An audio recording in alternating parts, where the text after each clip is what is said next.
各位街坊大家好，首期1萬蚊就可以住我新豪呢個別墅啦。講到咁低嘅首期就可以住別墅，大家係咪好驚佢嘅配套呢？咁我哋先睇配套先，走。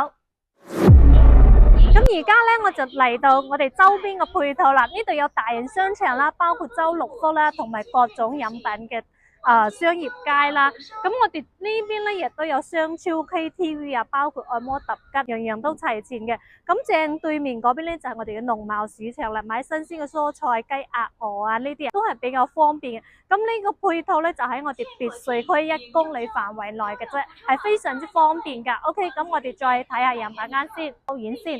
嗱，呢邊咧就係我哋嘅前花園啦，前花園都係非常之闊落嘅，可以種下花花草草，或者呢邊可以整翻個魚池啦。嗱，呢邊咧就係我哋嘅入門位啦，喺呢度可以整翻一排嘅鞋櫃啦，或者喺入面都冇問題嘅。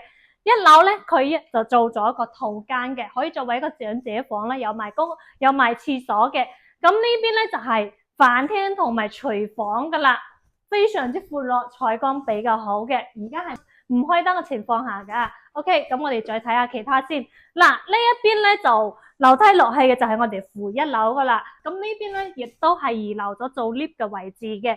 咁過到嚟呢一度咧就係我哋一個超級大氣嘅中空廳啦，出面都連埋有露台嘅，可以望翻我哋400畝嘅湖景，景觀非常之靚嘅。我就唔出去啦。嗱，過到嚟睇喺呢邊，你可以整埋一個休息區啦，或者係啲朋友翻嚟喺呢度 BBQ 烤羊啊都冇問題嘅。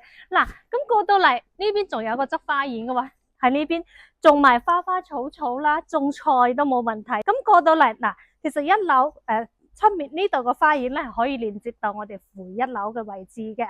我哋好多街坊咧都係喺負1樓咧，咁佢就會喺呢度呢個位置做整翻一個泳池啦，私密性係比較高嘅。咁過到嚟睇睇我哋負1樓。嗱，咁負1樓嘅空間咧，亦都係比較闊嘅。呢邊你可以整翻個酒櫃啦、酒窖，或者整翻 KTV 都冇問題嘅，非常之闊落嘅。咁我哋上面咧就有2、3樓嘅，就有天台，有天有地嘅，首期1萬蚊就可以攞低自別墅喎。各位街坊，如果感興趣或者想要了解別墅更多資訊嘅話，call Kiki 或者帶你過嚟現場實地睇睇。我哋下期再見，拜拜。